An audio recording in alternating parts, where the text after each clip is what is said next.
Tell me all about your latest obsession. Are you a fan? Got guilty pleasures? Yeah, your confessions. What the hype? What the hype? Take me from fan to stand. What the hype? What the hype? Ooh, what's the hype? Yeah. What the hype? Welcome back to What the Hype, where this week we are diving right into the world of Fourth Wing. I know this is a highly anticipated episode for a lot of you who have either been hearing buzz about this series or who are already really well initiated. But either way, we hope that our primer episode on Fourth Wing is something that is enjoyable for all of you, no matter where you're meeting us at. I'm Pam, and I'm going to be your host today. And Andrew's also going to co-host with me because we have been on the Fourth Wing train for a while now, right, Andrew? We have been, yeah. I guess we can call ourselves OG fans of Fourth Wing, going way back to May 2023. No, we'll get into this today, but it quickly hit my radar, and then I was very eager to read it because of all the HYPE. So we'll talk about that, though. Yeah, look at this gatekeeping, just like I know. in the first 60 seconds of the episode. Oh, hello, Fourth Wing newbies, Laura and Eric. Yes. Sorry, I just...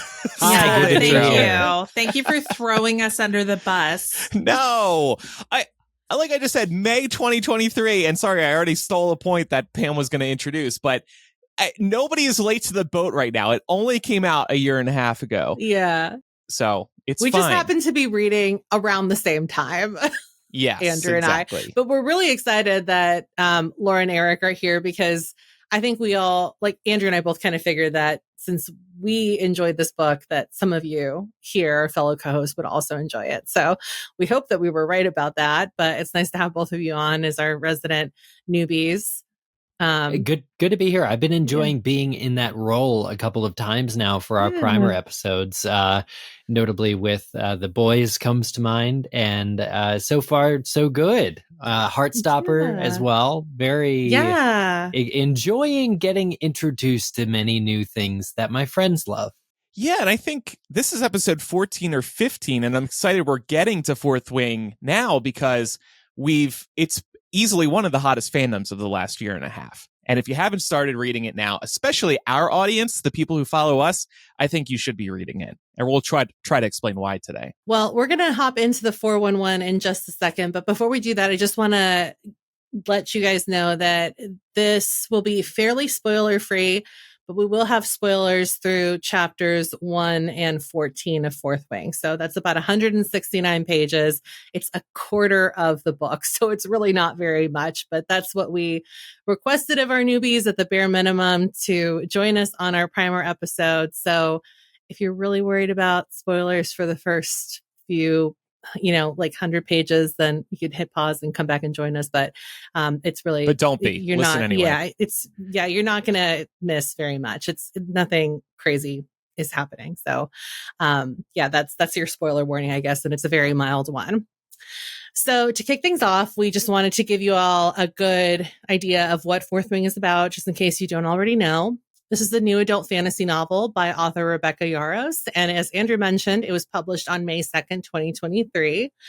Fourth Wing is the first book in Yarros' Empyrean series, which is slated to be comprised of 5 books in total. So this is a good reason why this is the perfect time to jump in on this fandom if you're interested in getting in kind of on the ground floor here. So the book follows Violet Sorengale as she is forced to enroll at Basgiath War College, where young cadets go to train in the hopes of becoming a dragon rider. And those who survive are pitted against each other in a series of deadly obstacles, but only the strongest will live long enough to bond with a dragon. And bonding with the dragon is the only way to secure a spot in the coveted Riders Quadrant as a dragon rider. And there are more cadets than dragons, so the competition is stiff. Iron Flame, the second book in the series, was released on November 7th, 2023. And honestly, I learned something today. I did not realize both of these books came out in the same year. Like That's 6 months apart. wild. 6 months. I had kind of assumed Fourth Wing had been out for longer than I realized. book 3 is not too far behind. That one is called Onyx Storm, and it is coming out January 2025. So right after the holiday season, we're going to have a great new book, hopefully a great new book to look forward to. And the fandom is hot. There's still 3 more books to go. Plus, Amazon is already working on a TV series adaptation, and we learned late last month that the series has found its showrunner, Moira Wally Beckett, whose credits include Breaking Bad and Anne with an E, the latter of which was a Ooh. book adaptation. So that's good. Yeah, those yeah. are some credentials. Yes. And I was actually a really big fan of, I know you guys are Breaking Bad fans. I'm a big Anne with an E fan. That was a fantastic adaptation of Anne of Green Gables. So I'm really excited to see her hop on to Fourth Wing. Yeah. And I'm glad they're going the TV route instead of the movie route, because that'll give the story more time to breathe. So that'll be nice. And as I'm sure Agreed. you all have noticed already, there are so many characters and a lot of them are very well fleshed out. So I think that a TV show is perfect for kind of letting some of these moments breathe a little bit more than what we would have gotten in a movie. Yeah. Yeah, I think in a movie they would have had to like combine characters, like come up with composite characters to represent multiple people, because there's just too many people for, a 2 or 3 hour movie to be able to really flesh out and represent well. All right, so let's get into the lingo. This is where we break down some key terms that you might need to just be aware of as you're reading. Hopefully it'll help you out along your way as you get into Fourth Wing if you're new to the fandom. And I want to add a little discrepancy here, which is that these terms are kind of hard to pronounce, and we've tried our best to give you guys the proper pronunciation. So hopefully we don't butcher any of them. It's okay. But we did make Pam do this because we want the heat on her. We want the dragon breath on her. Well, Right, there exactly. is some contested pronunciation, right? Both between the author, the audiobook narrator, the readers who I think know. so. Yeah. Exactly. It's like this is like the one series where people can't decide how to pronounce some of these terms. All right. Well, first up, we have Navarre, and this is just the kingdom where the book takes place. So everything that you're reading about takes place in the kingdom of Navarre. But then you also have Poromil, and this is the kingdom that Navarre has been at war with, and they're still at war with. So those are the 2 main locations that you kind of need to keep in mind. We also have the Tirish Rebellion. This is really important because this is a failed rebellion, and it actually only takes place 6 years before the events of Fourth Wing begins. So we're dealing with a story that's very close to a really big event here. The rebellion was actually led by Fen Ryerson, and his son Xaden is the main antagonist of the first book. ... Or is he? We'll find out. And then the last term here that I wanted to keep you all aware of, and there's so many words that you'll like learn as you read, but I think that Rebecca Yarros actually does a really good job of initiating people into this world, even though it is fantasy, and fantasy usually comes with a learning curve. But the last term here for the lingo that I have written down is signet. And this is a special magical ability that manifests only after a rider and a dragon are bonded. And these are fun because there are many different ones in the series. Mm-hmm. There is some overlap between characters and people in this world overall, but as you read, it is fun to see what everybody's signet is. Yeah, and how it manifests and when it does and stuff like that. I've enjoyed reading about signets and sort of the ones that we're introduced to, kind of what their capabilities are, the fact that it sort of circles back to the relationship between various dragons, which there's only so much you can know about dragons is really interesting. And their rider and that unique bond is like a feedback loop that enhances their ability. Everything's been really interesting so far, world building wise. Yeah.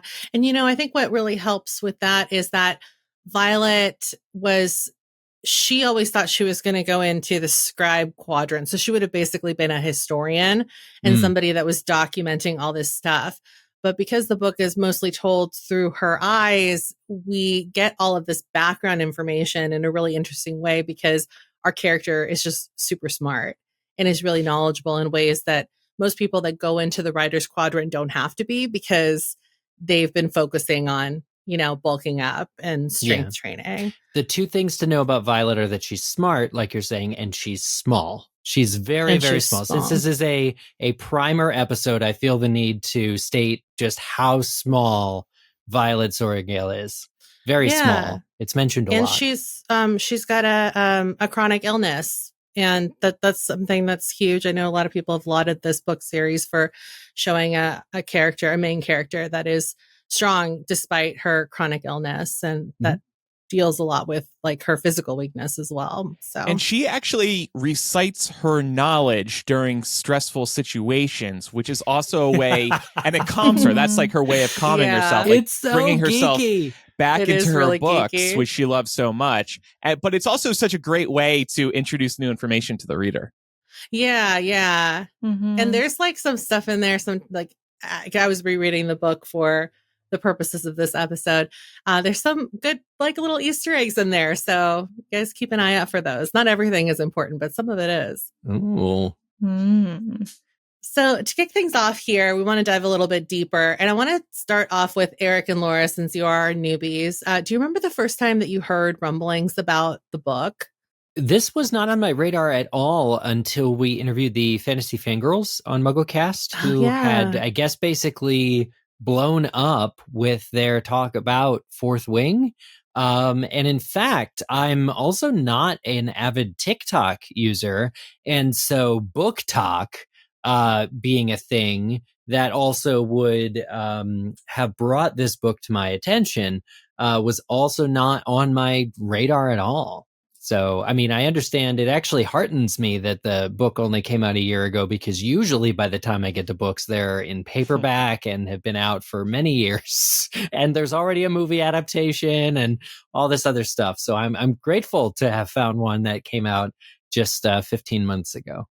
Yeah, it's exciting, especially as people who obviously came up during Harry Potter, and the prospect of getting to sink my teeth into a series that is still being released and having the ability to like theorize and do what we did with Harry Potter 20 years ago is really exciting to me. But as for where I heard rumblings about this, it was y'all, Pam, Andrew. We're influencers. Again, y'all were reading it at the same time. Y'all were talking about it. Y'all recommended it to me. I didn't get to it until like last month or so. But I have really, really enjoyed the read. I haven't read Iron Flame yet. So there's a lot about what's out now that I don't know. But what I'm so excited about is just like getting to dive into that for our next rounds of episodes on this.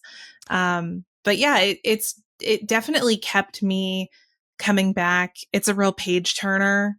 It is. So, there's a lot of cliffhangers basically at the end of every chapter. Yeah, and you're like, oh shit, I have to, to keep reading. And some of the chapters are short and some of them are long. So you're like, oh, maybe it's only 3 pages. A clear example of that is that we suggested we read up till chapter 14, and I was reading it prior to this show, got to chapter 14, the cliffhanger at the end of it. I'm like, I'm going to read more. I read 2 more chapters than what I had to do. I was like, I'm not going to put this down. I know. I did that on purpose because I was like, this is a good place to stop if they need to stop somewhere, but they're going to be really mad about it. No, I was grateful for the reprieve, but I was like, now I'm just reading because I want to.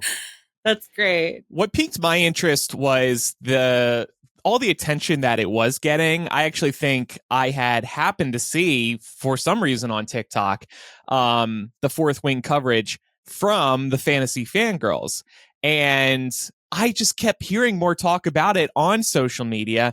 And there always comes a point for me where if I hear about something enough, a TV show, an album, a movie, a book, I'm going to give it a try. And of course, I'm always looking out for the next Harry Potter, which we discussed a lot. Instincts. Yeah.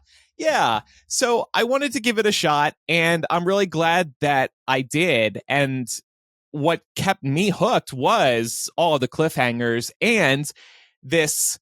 It's kind of an adult version of Harry Potter in that there's a lot of cursing and there's sex and there's still magic.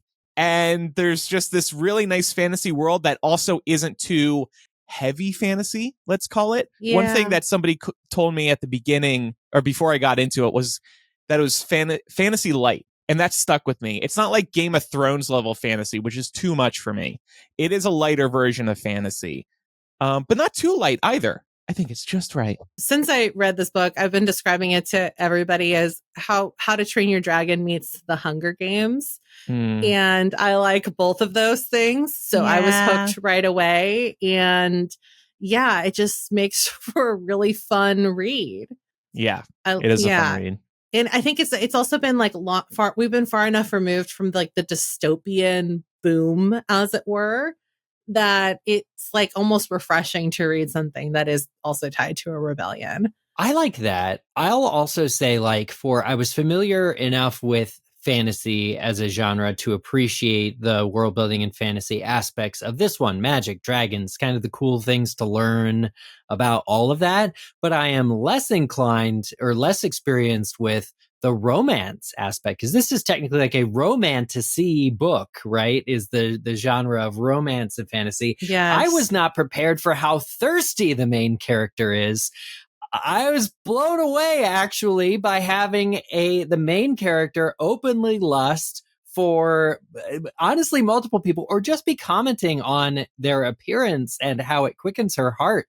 And I'm thinking, you know what? I can get behind this. This is actually, it's time for me to finally cast aside any concerns I had before and just dive feet first into a protagonist who has the same needs and desires as the rest of us.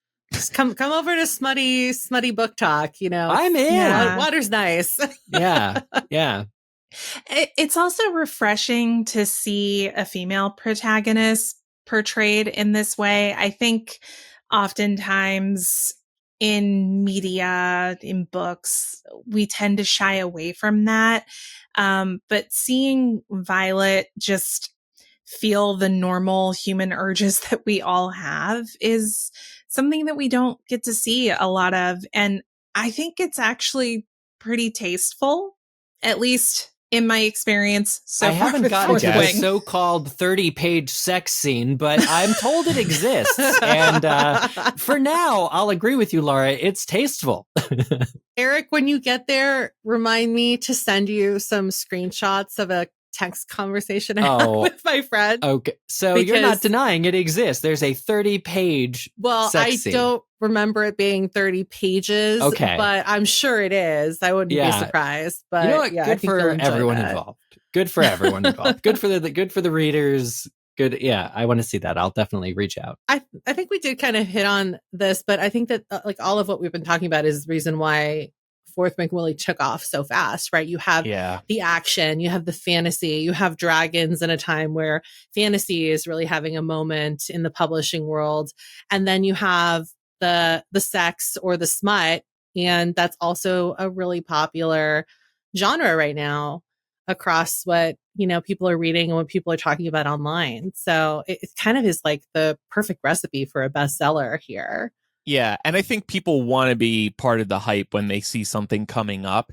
And I think people just like to rally behind a book. Like there's this collective urge to rally behind something. Like Twilight wasn't the best book series in history, but people rallied around it. There was a good community there. People saw a community forming with Fourth Wing, particularly on Book Talk, and they rallied around it.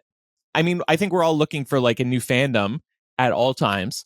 And this was one that seemed of interest to a lot of us. I wanted to be a part of it. I want to be part of that world. The fandom, not necessarily the war that's going on. I don't want to fly on a dragon. He's like, I would like to live, please. Yeah. So that's not your Ariel moment. It's not, I want to be part of your war. It's world. Yeah, fandom. Well, I want to look at the release of Iron Flame because it plays into what I'm talking about. But first, we're going to take a quick break and we'll be right back.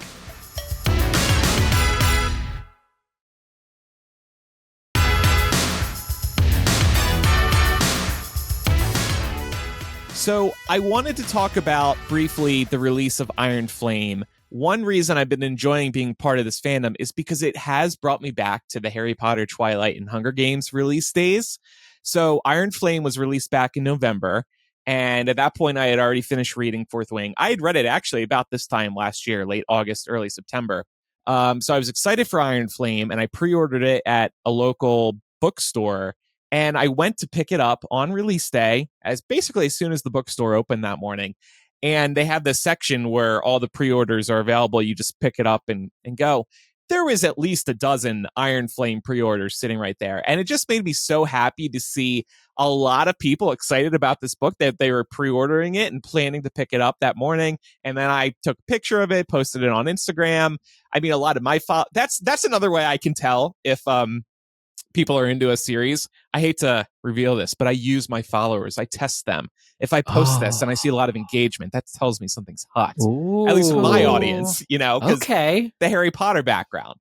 So that I was love how another you just signal. described, not to interrupt, I love how you just described like getting back to like the Harry Potter Midnight release vibes, but you also then just subsequently described the most socially distanced book pickup of all time, where there's a dozen people Yeah. whose receipts are on top of their books in a blank store where there's nobody else. And you're like, oh, how lovely. There's 11 other people who are going to be getting their book at some time this those morning. are just the And it lazy wasn't away. daisies.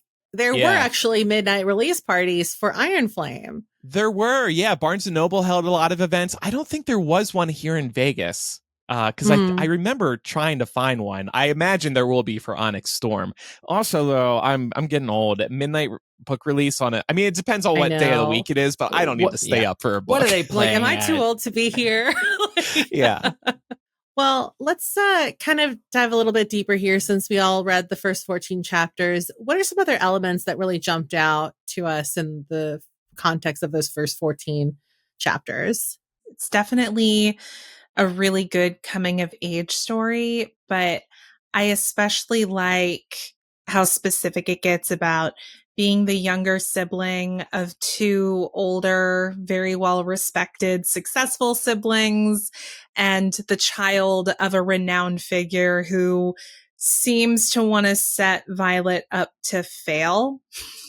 I also thought that the setting was really interesting. And I think this is something that makes Fourth Wing stick out a little bit. I know we're going to talk about like, is this just another dystopian novel, which I think is a criticism some have had. But what I like about it is the setting, the environment all feels like very ancient in a way, like almost medieval, but the characters feel so modern. Like the way they speak, their colloquialisms. I mean, they could have been picked up and dropped out of 2024 and put in this ancient magical world with dragons. And I just love that combination of things. I think it does a really good job of not making you think about the world we live in. I think that's what can make dystopians so tiring after a while, is like the constant, very clear parallels to our world. But this is so far removed from that it's actually kind of a breath of fresh air, even though it's really not. Well, I love that still though, a because war. there's a war, but it doesn't immediately remind you of any ongoing wars currently. And so you're like, Right. okay, I understand as a concept that war is a thing without having to be prodded really by the book that there's multiple ones going on. So I agree with that completely. Yeah, and for me, it's watching, I think, the characters interact with that world. You have these ancient dragons and kind of a lot of like tradition and oral storytelling, but they're just kids at the end of the day. And at the same time, something that this book doesn't shy away from is showing us how many people want to kill each other, how many people want to kill Violet. And it's difficult to, like, I think, handle.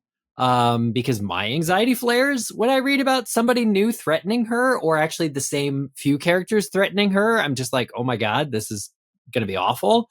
But it does have a way, I think, of nevertheless capturing your attention that, like, unlike Harry Potter, where he's kind of maybe vaguely in danger from this, in the first couple books, this evil entity that faced off against him as a kid. He's somewhere out there. We don't know when he's coming. Here, you're in battle school with, multiple enemies at all angles, and even the people who have power over her might want her dead. And that is sort of a very clear difference that does bring it closer to the Hunger Games than Harry Potter.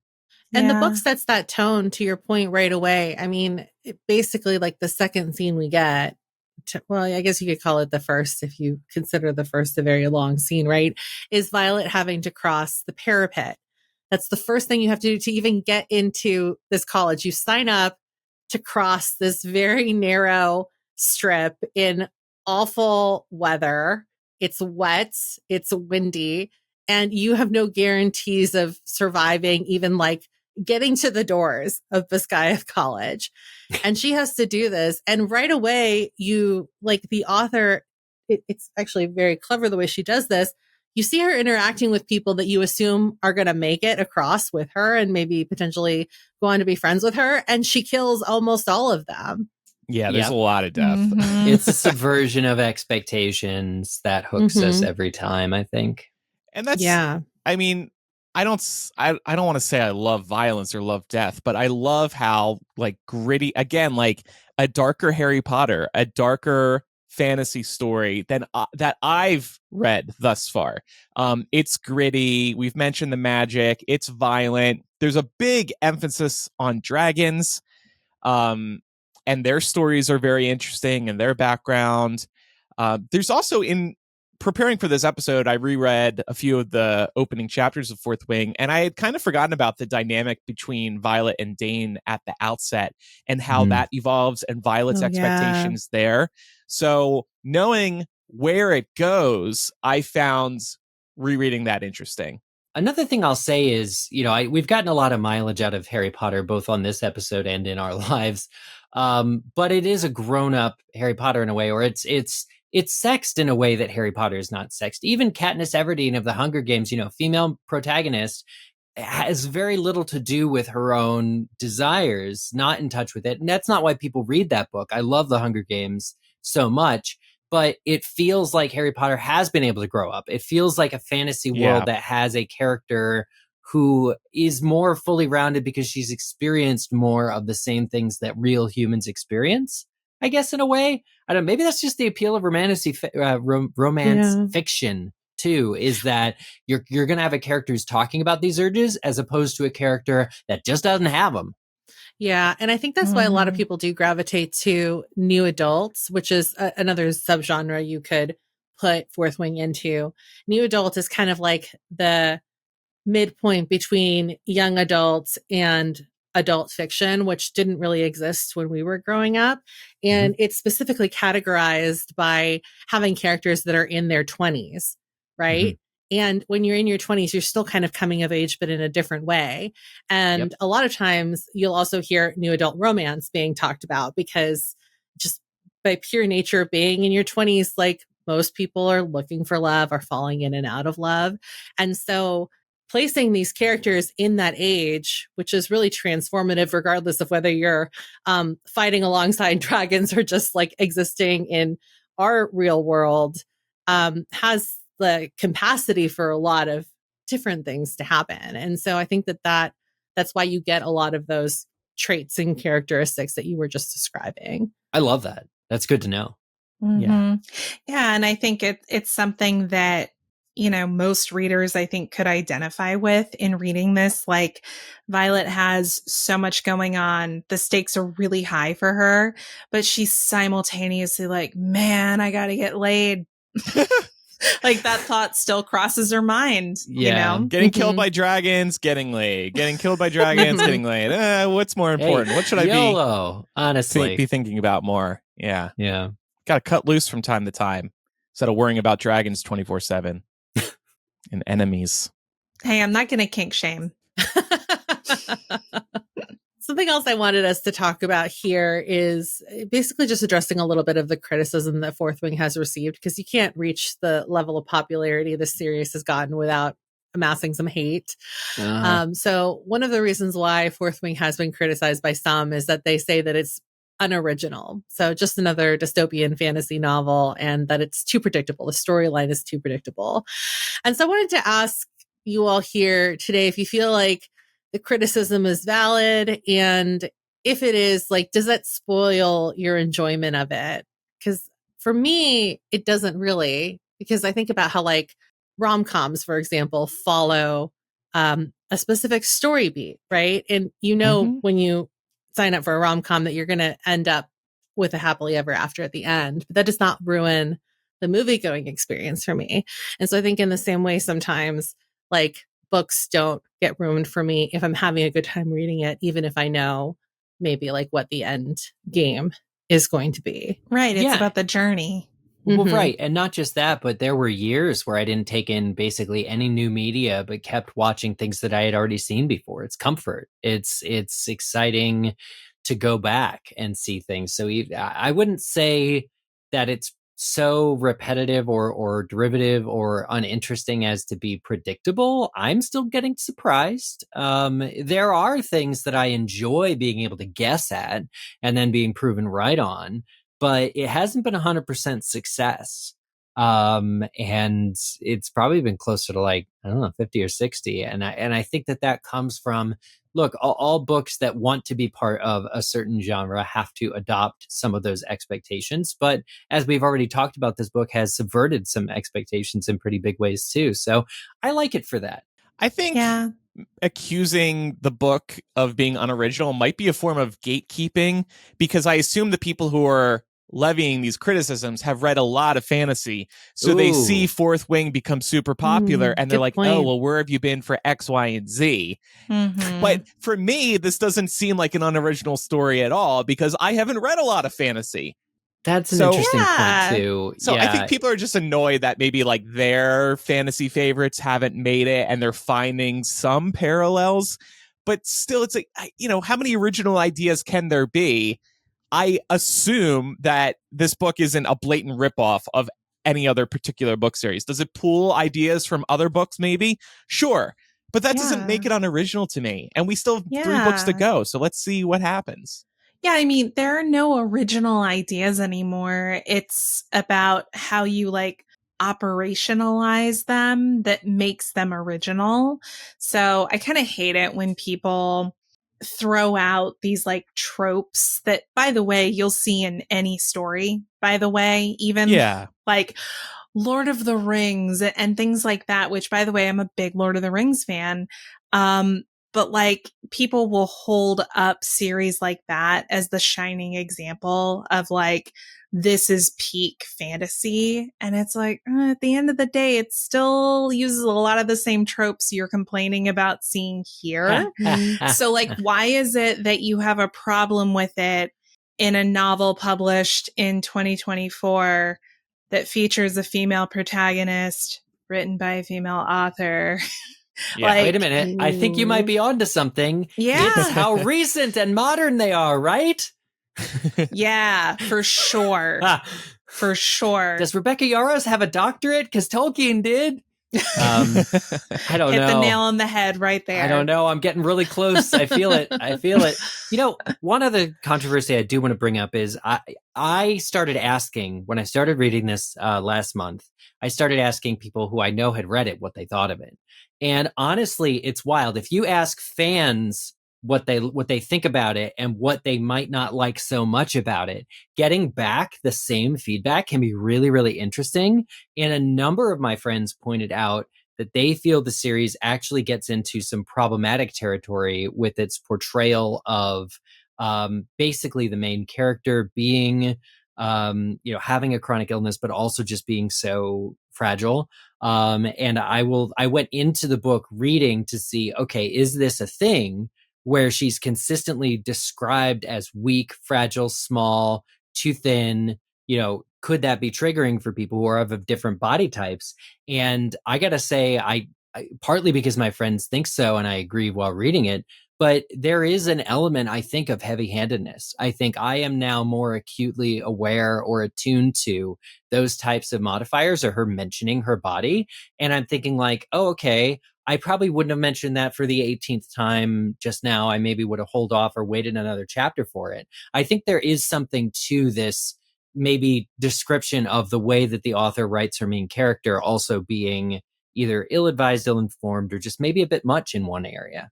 So I want to offer some perspective here. I think we have to remember that this story is being told in Violet's voice. It's her point of view. It's first person. And I'm not trying to take this to a dark place, but just from personal experience, I'm living with a chronic illness. And when you live with something like that, unfortunately, you're hyper aware of it a lot. I think especially as a young person, I wasn't dealing with this when I was, Violet's age, but I have to imagine that as a young person thrust into an environment where you already feel like you don't belong and you already think everybody hates you because they do and they want to kill you, she would be like hyper aware of how her chronic illness disadvantages her in this environment. The key is, though, that she finds workarounds to allow herself to be successful, which I would actually say is a chronic illness victory, because that's what we have to do.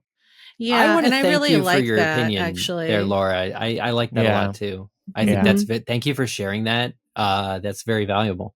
Yeah. No, I appreciate that too. And I think you're right, Laura. For me, I think it cancels out because she is not weak in the sense that she's looking for other people to save her. She's actively trying to save herself the entire time. And for the most part, she's succeeding. And yeah. And I think you're right. I think just like by nature too, of like, being a girl, if you have any sort of insecurity, to your point, like chronic illness or not, I think we can all relate. Even if you're not a girl, I think you can, if you're insecure about anything, you can probably relate to the fact that it's just the forefront of your brain. So that's all you can think about. And 100%. So I'm not saying that the chronic illness is an insecurity, but I feel like the two go hand in hand in the sense that you're just hyper aware of your body and like what it can and cannot do and what you do and don't like about it sometimes, which is a real thing. So on a related topic, but I was not on the smut episode of What the Hype, which I regret deeply. But are you also acutely aware as a woman who, has an attraction to others, do you also say things to yourselves like, oh, he could crush me with his bare hands and I wish he would? Like, do you ever get attracted to somebody and say that? Because there's that in this book a lot. That's a good question. Yeah. I don't think like, probably not like in that like that's not graphic my detail. experience. Yeah. Okay. I'm so sure that's like a little... in your head, you'd be like, damn, I tapped that. It's for the pleasure of readers. I didn't write these down, but there is some stuff where I'm even like, language is like, oh, it's excessively wanton. I feel like that's like her, I feel like her internal dialogue is like what you would say to a friend. Like, I would say that to Laura, right. That makes sense. That is totally something Pam and I would text to each other. Yeah. Like, oh my God. You know what I mean? Yeah, exactly. Because this is really illuminating. This is probably the first time that I've read a female narration that is just in touch with her sexuality and like emotions. So I'm finding it very illuminating, honestly. Yeah, I think society just like superimposes desire or sexual desire on men, and then it just women get like tossed to the wayside. But I think that like humans in general all feel sexual desire. Well, most humans feel sexual desire, not all of them, but like it is most just people funny feel because desire. Like she'll be in the sparring ring and she'll trip and like be thrust into some man's chest, and then she's like, "Ooh, there's a whiff of mint or something," and it's just then she's like pulled back into battle, and it's like, oh, okay, I guess it's just like, okay. I think that's not like entirely original for a character in a book to experience. Like, I feel like you would see that in Twilight too with Bella. She'd be making comments like that about Edward. Okay. All right. It's just true. Twilight was a lot more PG. Yeah, compared to this. Yeah, than sure. this is. That's true. So we'll start wrapping things up, and we're going to talk about if we see Fourth Wing serving as the catalyst for a dystopian series renaissance. But first, we're going to take a quick break, and we'll be right back.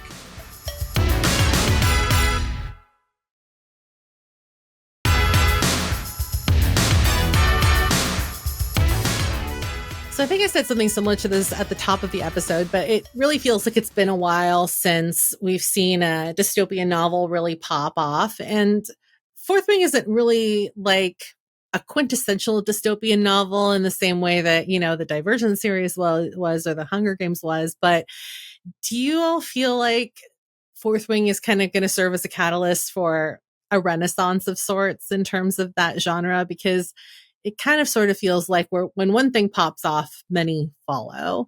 Yeah, I think so. I mean, think about Hunger Games, right? If we're trying to think of other franchises that kind of remind us of this one.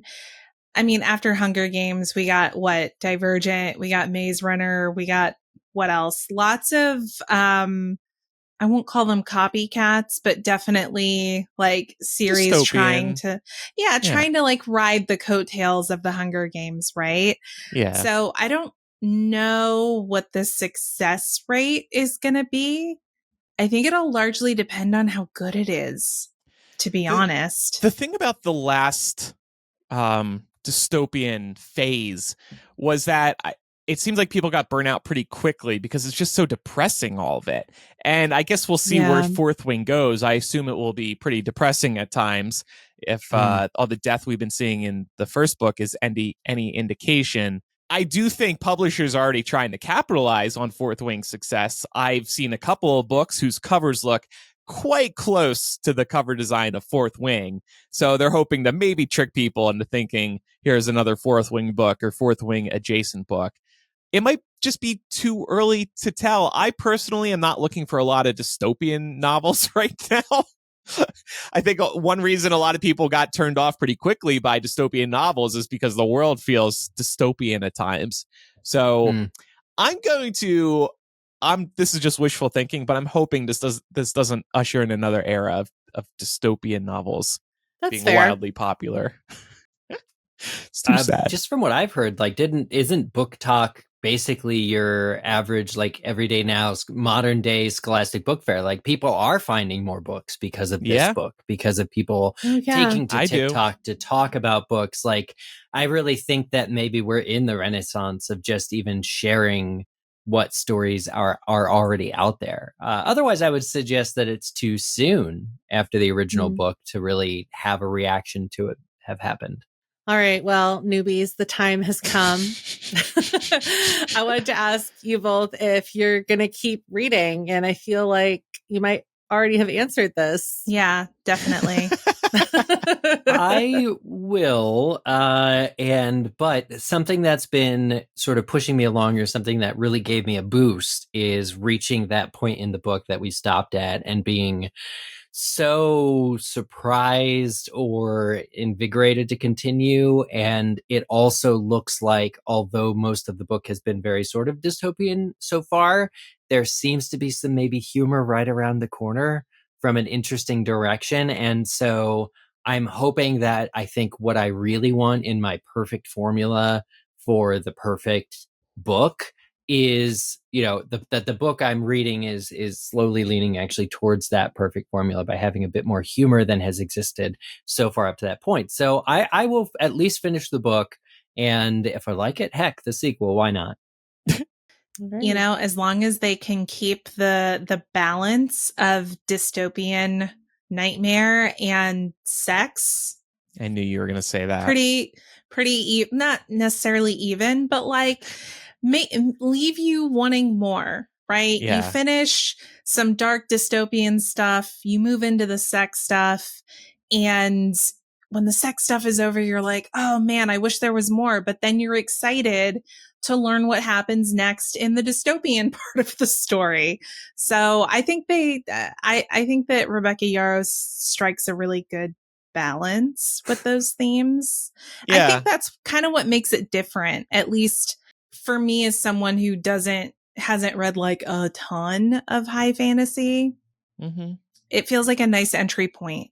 Yeah, I agree. And I think if Rebecca keeps up, I think the novels move pretty quickly. I've enjoyed that about the series thus far. So she keeps up the speed and she keeps up the cliffhangers. Like I mentioned, there are quite a few, almost at the end of every chapter, it feels like. Then I think it'll keep me captivated all the way through. And I am excited that we're in kind of at the ground floor There's 3 more books to go. With how popular this series is, I expect there will be spin-offs. There's a lot of opportunity here, and a long road still ahead for this series. All right, and Fourth Wing is for you if you like. If Game of Thrones is too much for you, then Fourth Wing is probably going to be for you. If you're into magic, Fourth Wing is for you. Like I said, it's fantasy light. I am not a dense high fantasy type of person. Hell, I'm not even really into Lord of the Rings, but I can do Fourth Wing. So if Game of Thrones and Lord of the Rings hasn't been for you, maybe give Fourth Wing a try if you've wanted to try fantasy and be a part of a hot new fandom right now. Yeah, and I'll say, you know what, as someone who loves Lord of the Rings and seasons 1 through 4 of Game of Thrones, love those things, and I'm really, really liking Fourth Wing. So I think there's a lot of crossover appeal for a lot of people. For some other books I wanted to call out, ACOTAR, A Court of Thorns and Roses, Sarah J. Maas. Like, I feel like that is a really common, like, romantasy companion for people to be reading. It has nothing to do with the Fourth Wing universe, but I just feel like if you like one, you'll probably like the other. And then I actually wanted to mention this, Pam. I know you've read His Dark Materials. This gives me His Dark Materials vibes. Like, His Dark Materials is not romantasy, but there are some similar themes. The universes and the world building feel very similar. I just kept getting that vibe throughout. Yeah, I absolutely love this comparison. I wouldn't have put it together myself, but even just like I think that, like, just purely by nature of the connection of human Riders and the Dragons, and in His Dark Materials, it's what is the name of the the daemons. The daemons, yeah, and humans and their daemons is similar, at least on that alone. But yeah, I love that. Daemon Targaryen? Sorry, that was another show. Imagine Daemon being a daemon. That would be crazy. Oof. I don't think he'd be a very good one. Probably not. He'd definitely get you killed right away. Yeah, for sure. But then he would die too. That's true. So maybe you'd live a while. Yeah, he's definitely all about that self-preservation. He could crush me with one stroke of his hand. Sorry, what? And I wish he does. All right, Violet. Well, we plan to record a second episode covering Fourth Wing with some fandom experts later this year, so stay tuned for a deeper dive. In the meantime, read Fourth Wing if you haven't already. We hope you've enjoyed this discussion today and this introduction. Yeah, thank you so much for listening. And before we let you go, we'd love it if you could help us out. You can do that by following us on your favorite podcast app and leaving a review. This is going to help make the show a success, and it's super important in the early days of a show. So we thank you profusely in advance if you're able to do that for us. Yeah, and make sure you're following or subscribing to us. We're on TikTok, YouTube, Twitch, and Instagram as What the Hype Podcast. On X, we are What the Hype Show, and you can find our website at whatthehypepodcast.com, where there's also a contact form and the option to send us a voice message right on the website. But if you want to email us about anything, you can also just email us directly at whatthehypepodcast@gmail.com. Yeah, if you want us to cover like some specific plot points in Fourth Wing or Iron Flame, send those in now, and we might include them in the second episode. So, or if you want us to talk about a book that Fourth Wing stole from, let us know. I'm just kidding. Sort of. And then finally, if you have a friend who needs an introduction to Fourth Wing, please tell that friend about What the Hype and let them know that we're covering all aspects of pop culture each and every week. And that's The Hype.